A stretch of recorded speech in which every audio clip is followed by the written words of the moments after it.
This is Caitlin, your host of the NoSleep4Dramas Podcast, where we get no sleep and survive on coffee to watch just one more episode at night. Hello, and welcome back to another episode on the NoSleep4Dramas Podcast. I'm your host, Caitlin. It's July. That means we are halfway through 2025. And if you have been a long-time reader on the blog, I don't remember, did I do this last year? I'm sure I did this last year on the podcast. Anyway, if you've been around a long time, you know July is the month where I look back at the last 6 months of a year, first 6 months of a year, and I talk about everything I loved that I watched in the first 6 months of the year. This episode is for all of the K-dramas that I loved, that I watched in the first half of 2025. And then later on in the month, you are going to get everything else, like an episode for everything else I watched. If you don't see a favorite of yours on this list, it probably means I have not watched it. In all truthfulness, it probably means I haven't watched it. Because this year, 2025, has just been really weird for me, and I have not watched a lot of dramas, which is highly abnormal. I think I finished my 20th drama yesterday. I usually finish that amount of dramas by like March, usually in a good year. 2025 is just a really weird year for me, and so this list is going to be a little wonky and weird. You probably are just not going to see your favorites on this list because I probably haven't watched them. It's not like I've watched them and they aren't my favorite.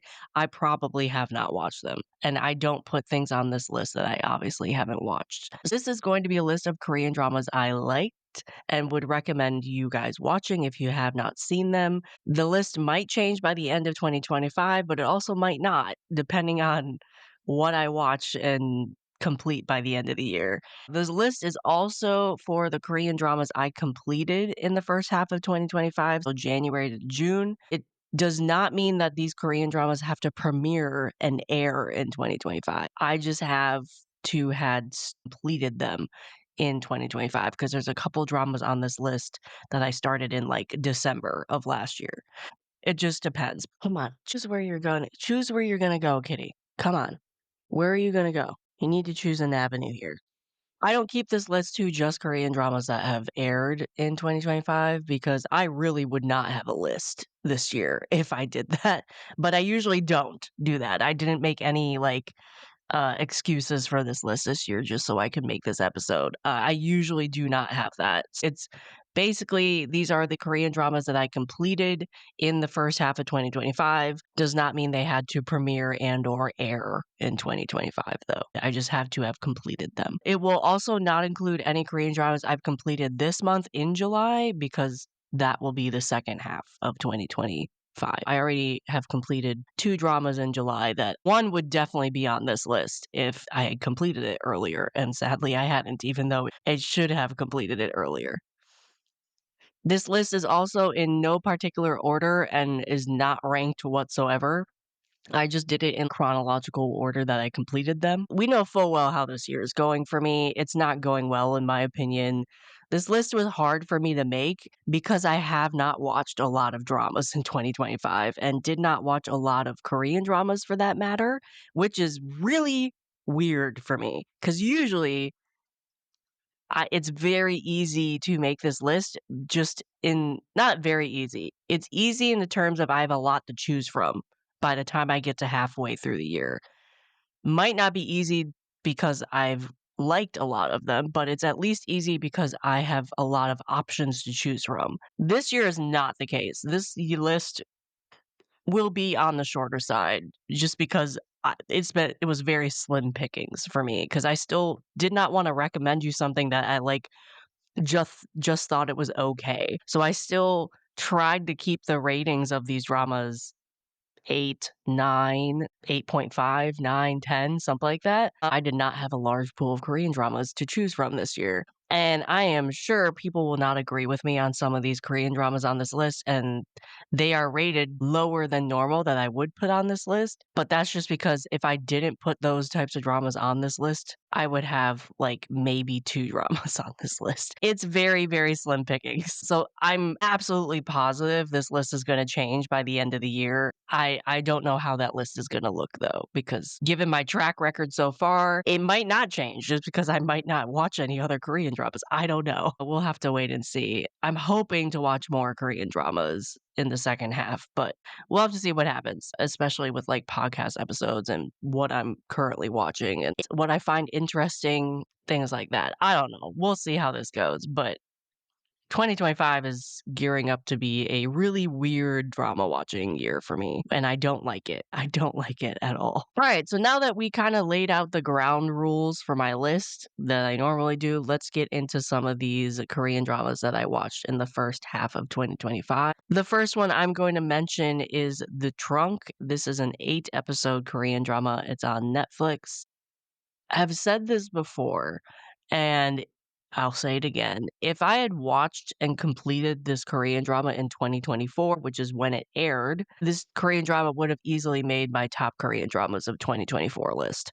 But I didn't start this until 2025, so it's on this list now and will probably be on my top Korean dramas of 2025 list. This is the drama that stars Gong Yoo and Sung Hyun Jin. If you need a quick reminder, Sung Hyun Jin is like a contract marriage person. She has a 1-year contract with clients, and then she is hired to be the 1-year contract with Gong Yoo. And they start living together and kind of try to navigate that relationship along with every other relationship they have in their lives at the moment.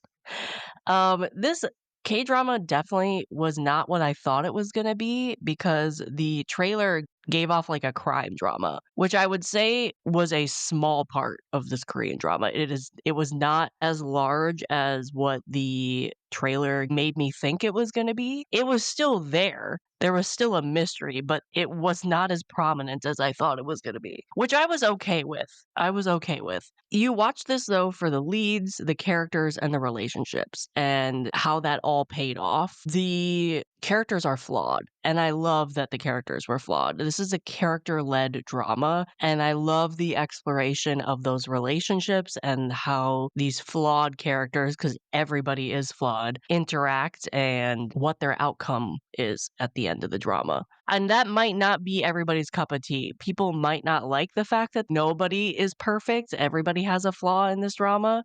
I love the messaging of the drama. I love the music and cinematography. I did think that one storyline was not needed. It could have been deleted. I also wanted more context with some of the characters and story points, especially like they were considered like supporting cast, but I would say they were more of like main supporting people. You got them a lot. They just didn't have some context to them. I still liked it though. It was a great Korean drama. I could see why a lot of people liked it. Some people didn't like it too. I'm glad I did get around to watching this though.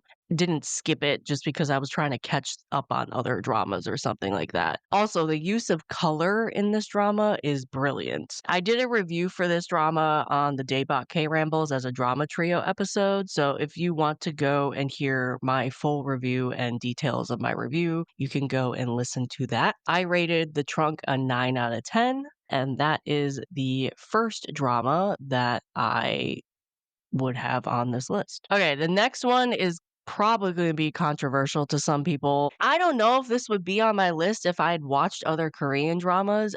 It just would depend on like what the other ratings would be. So this might not be on the list by the end of the year, but currently it is. And that is When the Phone Rings. It is a 2024 drama that I completed in January. I rated this an 8.5 out of 10. This is not a perfect drama, and I know a lot of people had problems with especially the ending part of it. I did too, but even if with its faults, I still enjoyed this drama, which is why it's kind of on this list. I don't know if it will stay on this list, but it's on this list. I mean, it was a phenomenon when it was airing. Like, everybody was watching it, which means we had a lot of opinions going around. The chemistry between the leads and the leads themselves were everything, in my opinion. That's the reason why you stuck around. I personally love the makjang elements, even if it didn't make sense, but I know I'm unique in that I love makjang. Crazier the better, in my opinion. Some people might not like that, especially if it doesn't make sense, and it definitely did not make sense in some areas of this drama. If you go into this drama not having expectations and just being there for the vibes and fun, you will enjoy this a lot more. I think one of the problems is people started watching this because of all the hype, and then when it didn't meet their expectations due to that hype, that is when they disliked it. I would recommend that you ignore the hype and you just go in and like, okay, let me try this out. I enjoyed this a lot more when I did, because I fell behind on this drama. I should have finished this, if not January, like December. And I got really, really behind due to the holidays. So I didn't finish this until late January. And by that time, I was spoiled on everything. I was spoiled on absolutely everything. So I kind of just like turned my brain off just to finish it. And I enjoyed it immensely because I wasn't really expecting much. I would recommend that's how you watch it because it's still a fun drama, but you don't need to analyze everything because if you start analyzing things, it won't make sense because the makjang elements don't match up or even the storyline doesn't match up. There's a lot of plot holes that you'll find if you start analyzing stuff. And it definitely does have plot holes. I'm not going to knock that. I would say I did not dislike the last episode as much as I thought I would due to the spoilers that I saw, but I did dislike it. I just didn't dislike it as much as I thought I would. The pacing suffered a lot later in the drama as well. This may also have affected my rating just due to the fact I was spoiled on everything and I was episodes behind at that point. And there was definitely some unanswered questions for me at the end. I would still recommend this though, even with its faults. It's just a lot of fun, especially if you just turn your brain off. Does not make sense 100% of the time, but I would still recommend it. I did a podcast review of this on the Tea and Soju podcast earlier in the year. You can go and check that out. We had a lot of fun doing that review, and that was When the Phone Rings. I graded that an 8.5 out of 10. You can watch it on Netflix. Okay, so the next one we are going to move on to is Study Group. This aired in 2025. It has 10 episodes. It's on Viki. I rated this a 10 out of 10. It is one of my favorite Korean dramas, hands down, this year. I knew I was going to like this one just with the trailer and the fact that I'm like a huge fan of Hwang Min-hyun. I did not anticipate how much I would love this drama because I mean, I haven't watched a lot of other high school bullying dramas. I should. I mean, Weak Hero is one that I have not seen, and it's been on my list forever, and I now have 2 seasons. But I have watched some. I was curious about Study Group because the tone seemed very different from anything else I had seen when it came to high school bullying dramas, and I was correct. And I liked the difference in that tone, which is really stood out to me for that. Hwan Min-hyung's character was a highlight for me in this drama. He was amazing. He was great. The duality of his character was a lot of fun to watch. You root for the underdogs and you like watching them progress and improve. I enjoyed it from the beginning to end. Really, there's like nothing I disliked about this drama, which is why it's a 10 out of 10. It's a fantastic Korean drama, in my opinion. I loved the support characters. They were a lot of fun to watch. I loved Hwan Min-hyun's character that he was like basically collecting people like they were Pokemon for this like study group. And then also just seeing how everybody else in this study group or around him were affected by him and then changed because of him, and then how that ripple went through the school. I also love that the drama still kept some of the manhwa feel with the special effects and the fighting and the male lead's super fighting ability. I thought that was a lot of fun and made this drama really unique in that aspect. The cinematography was fantastic, especially during the fight scenes. Like, my God, it was great. Trigger warning because it is violent, and some people might not like that. But it's like, it's violent, but it's not like Weak Hero violent. There's a different tone there. But still trigger warning because you do have violence. 10 out of 10. That was Study Group. I watched on Viki. Absolutely loved it. Highly recommend it. Okay, next one we're going to talk about. I again love this drama. 10 out of 10. I really have no dislikes about it. That is Trauma Code. The Trauma Code Heroes on Call. This is a Netflix drama. It has 8 episodes. Again, as I said, rated a 10 out of 10. I really did not dislike anything about this. This is a Korean drama that pretty much was made for me. It's right up my alley. So I'm not surprised. I loved it. I'm praying we get a season 2. Kind of has been confirmed, but it kind of hasn't. I don't know. But this is a fantastic binge. It's a really, really good binge. It's 8 episodes. This is another Korean drama. I'm really glad I managed to stick this in when it aired in early 2025 because I almost skipped it. I almost skipped it because I usually don't watch medical dramas. And I'm really glad I didn't because this is not like your typical medical drama. It's over the top, action filled, emergency room medical drama, which is right up my alley. Whereas other medical dramas might be a little more slice of life, which is not my thing. You got Found Family. You got action balanced well with comedy, in my opinion. You care about the characters and the cases. I thought the cast did quite well and had really good chemistry, especially the main trio. And you really become attached to those characters. I would love to watch multiple seasons of this drama. And it also didn't end on a cliffhanger. So it's not like you are going to have to wait 3 years for the next season on a cliffhanger. It really didn't end on a cliffhanger. They don't have to do a season 2 or season 3. I would love that if they do, though, because I would love to explore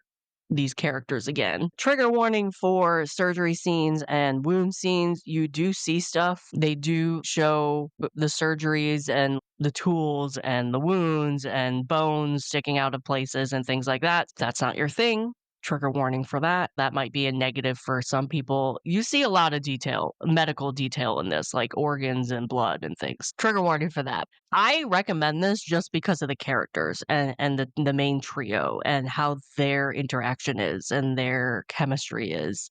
I had a lot of fun with this, and I'm really glad I didn't skip this one either. That was Trauma Code, Heroes on Call. It's on Netflix. I rated that a 10 out of 10.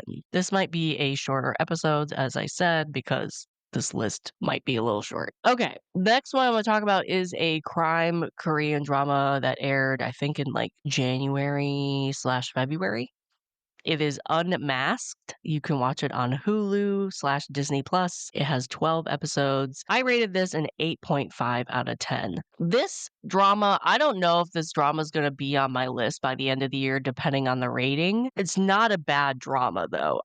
There's other dramas, as you can see. Like, I had 2 10 out of 10 dramas before this. This might still be on it. It might not. I don't know. This is the crime drama starring Kim Hae-soo and Jung Sung-il. Kim Hae-soo plays like a crime reporter, and Jung Sung-il joins her team, and then we also have Ju Jung-hyuk, who are also a part of their team, and they try to find out truths through investigation, like journalism investigation. This is another drama that had unexpected results for me. I definitely clicked play on this for Kim Hae-soo and Jung Sung-il. I clicked definitely for the cast. Jung Sung-il, in my opinion, and I've said this before, needs to do a proper mature romance because he has chemistry with everybody. And then Kim Hae-soo has chemistry with everybody. These two together have amazing chemistry. And of course, this drama is one of those crime dramas that have no romance whatsoever. But you want romance because their chemistry is so good. Also, this Korean drama was advertised completely wrong, in my opinion. It was definitely advertised as a comedy, which it does have comedy at the beginning. But my God, the cases in this are really dark. It is really, really, really dark crime drama. Just FYI. It's a little chaotic at the beginning, and I know other people have said that. It's a little all over the place, but I think, in my opinion, it's found its footing. But because it was so chaotic at the beginning, that is one of the reasons why it's an 8.5 for me. It did find its footing, though. I thought the chemistry between the cast was really good, especially Kim Hae-soo and Jung Sung-il. The acting was superb, especially the villains.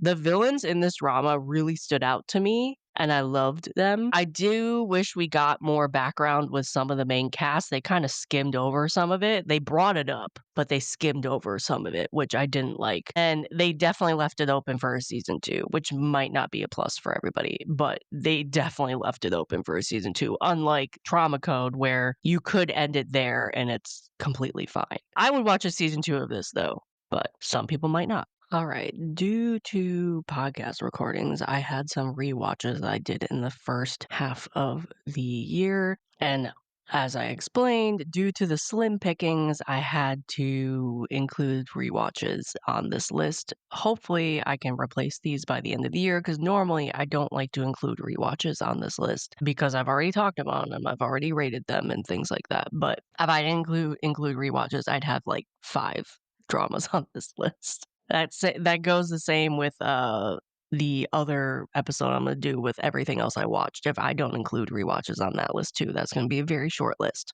But at the same time, I rewatched these for a reason. They're great dramas, but they are included on this list. The first rewatch that I did that I started in 2025 and completed is, of course, Connection. This is a 2024 drama. You can watch it on Viki. It has 14 episodes. I rated this a 9.5 out of 10. This is nearly a perfect drama for me. I rewatched this because I reviewed it for an episode on Daebak K Rambles with Jess. This was on my favorite dramas of 2024, favorite K dramas of 2024 list. Um, because obviously it's a 2024 drama and it's here again because I rewatched it. I'm not going to spend like a ton of time talking about this Korean drama just because I've talked about it so much. You can go back to that list or that episode and hear more thoughts on it. I will kind of repeat them here though, of course. It still holds up. It still is one of my favorite Korean dramas ever. I had to include on this list because I watched it again. And I kind of agree with everything I stated the first time when I watched this the first time. The acting is phenomenal. There is a small twist at the end that I don't agree with, which brought down my rating just a little bit. I don't think it needed to be included at all. It's written well with lots of tension and good twists. I love the found family. I agree with everything I said the first time with this drama. If you have not watched this crime drama and you love a crime drama, please check this one out. This is the one with Ji Sung, and he's the drug cop who gets forcefully addicted to drugs, and then has to investigate who did it to him and why, all while avoiding his coworkers who are obviously working on the drug unit. It's intense, it's insane, it's great, it's a fun ride.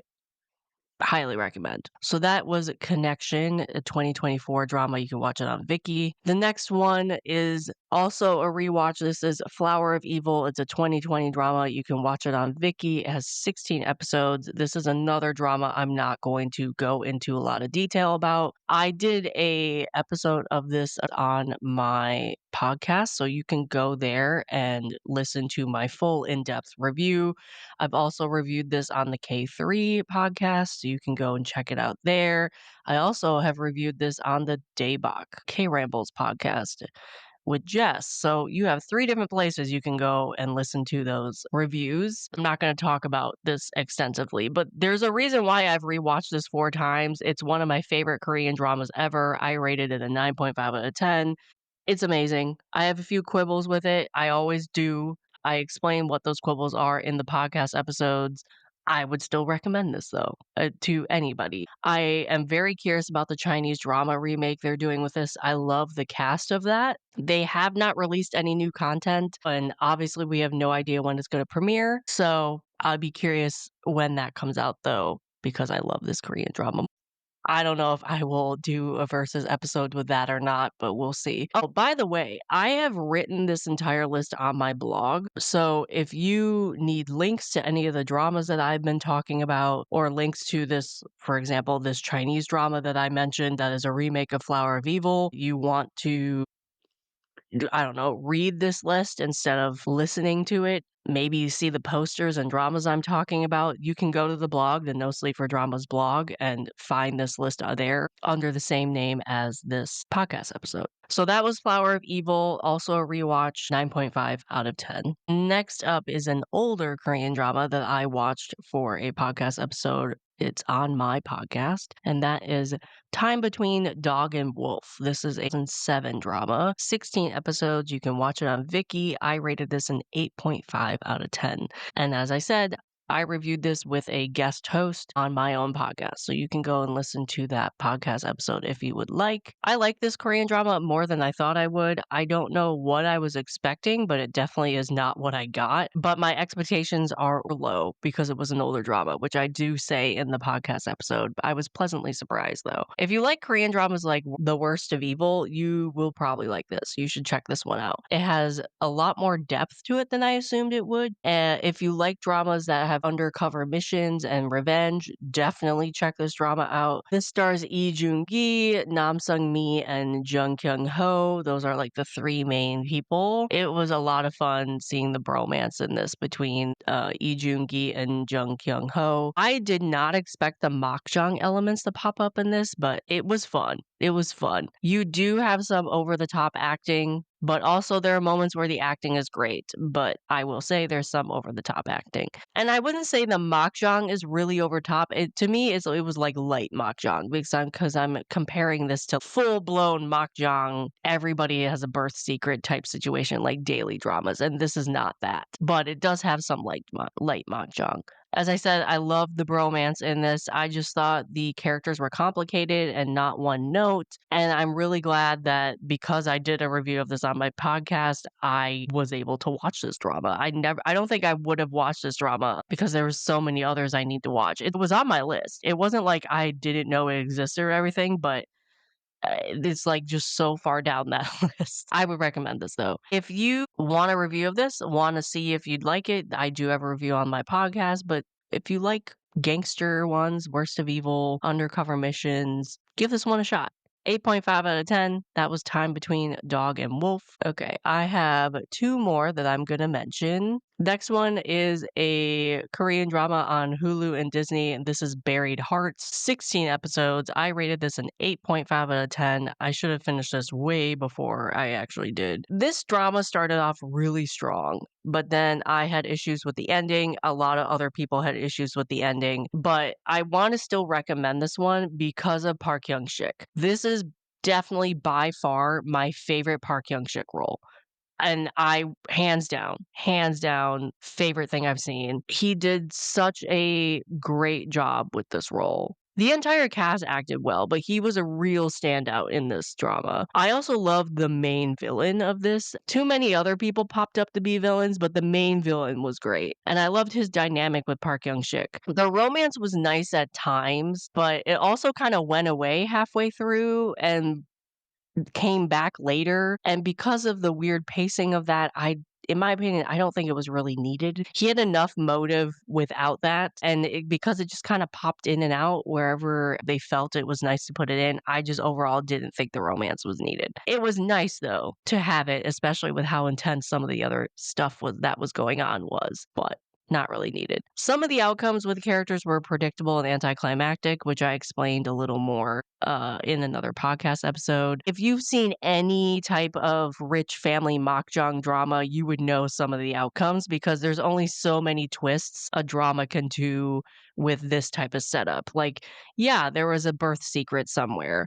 Yeah, somebody's going to be murdered. Yeah, somebody's going to be betrayed. There's only so many routes you can do with that, especially with a rich family mahjong setup. And this definitely was a rich family mahjong setup. Some twists still were really good, but some were very predictable, which made the impact of that not as hard as I think the drama wanted it to be.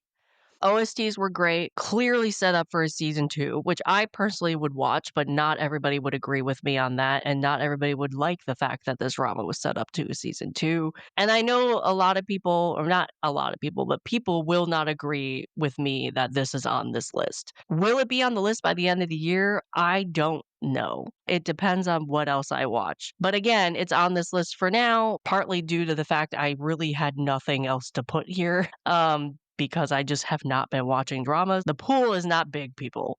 But I still enjoyed this, and I actually was not as mad at the ending as I think other people were. And I really would just recommend this to people for Park Young-sik. I mean, I think that's really the main reason, the main motive I'm recommending this, because he was fantastic in this drama.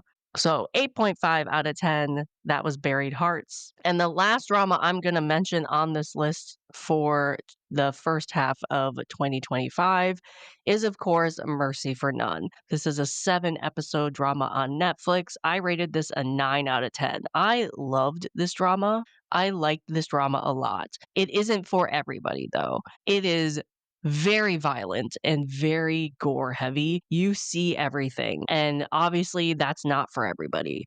This is a straightforward revenge plot. Soji Sub is just a man on a mission. He wants revenge for his brother. He wants revenge on the people that wronged him, and nothing will stop him, basically. And that obviously is violence and gore a lot. Some of it was like over the top type of stuff where I'm sure people might have laughed at some of the scenes because they were so over the top, but it was still very violent, very gory, and I've heard people compare this to the Korean version of John Wick, except there's no guns, it's just hand-to-hand combat, and I would agree with that. You have fantastic fight choreo, you have fantastic fight cinematography. They experimented a bit with the fight cinematography that I really appreciated. Some people might say that this drama doesn't have a lot of depth to it. In my opinion, you don't need it to have depth. It's a straightforward revenge plot. The guy wants to figure out what happened with his brother and who was responsible. I don't really know if you need more depth than that. I don't think you do with that type of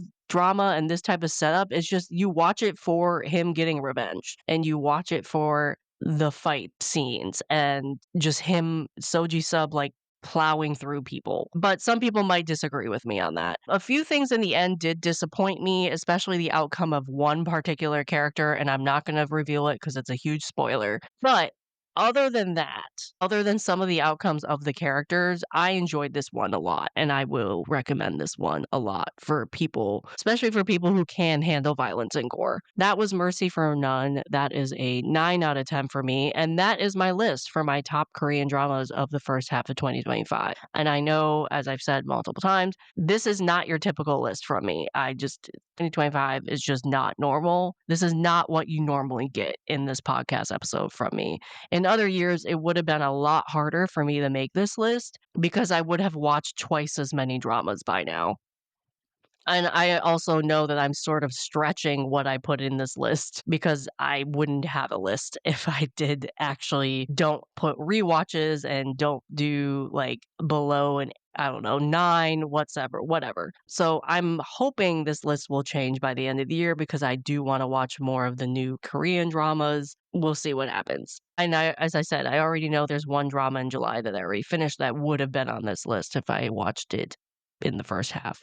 But we'll see how this goes. We'll see how the end of the year goes and how I feel about the whole year as a whole. Right now, I feel like this whole entire 2025 is a bust when it comes to drama watching. Yeah, my entire watching style of 2025 is kind of out the window, and it's just so different and not my typical drama watching year whatsoever. But that is my list. That is my top Korean dramas of the first half of 2025. Thank you for listening to this episode. Let me know what some of your top Korean dramas have been. Do you agree with some that are on my list? Tell me things I need to watch. I know I have a couple I do. I think Nine Puzzles and Hyper Knife have been on my list to check out forever, and I really do need to watch those. I probably will love both of those. I also am kind of wanting to watch Head Over Heels, if that's the one that's on Amazon Prime about the shaman girl. I've been seeing scenes of that, and I don't know. Something about that makes me want to click play on that too, but we'll have to see. Anyway, let me know what some of your favorite Korean dramas have been from the first half of the year. I'm sure I can predict some of them, but let me know what other ones I should check out or if I've missed some on this list. Thank you for listening. That has been another episode of the No Sleep for Dramas podcast. Bye. If you want to continue the conversations about dramas that were started in this episode, you can find me on Instagram, TikTok, and Blue Sky under the username NoSleep4Dramas. That is no sleep, the number 4 dramas, just like in the title of the podcast. This podcast is also an expansion of my blog, so you can visit my blog at www.NoSleep4Dramas.com, the number 4 dramas.com, and find multiple years of blog posts already available at your fingertips. All links are in the description of this episode. Finally, please give this podcast a like or a follow wherever you listen to the podcast. Leaving a comment or a review also helps a lot. We love hearing ideas and feedback from all of you. Share the podcast with your friends as well. Thank you for listening.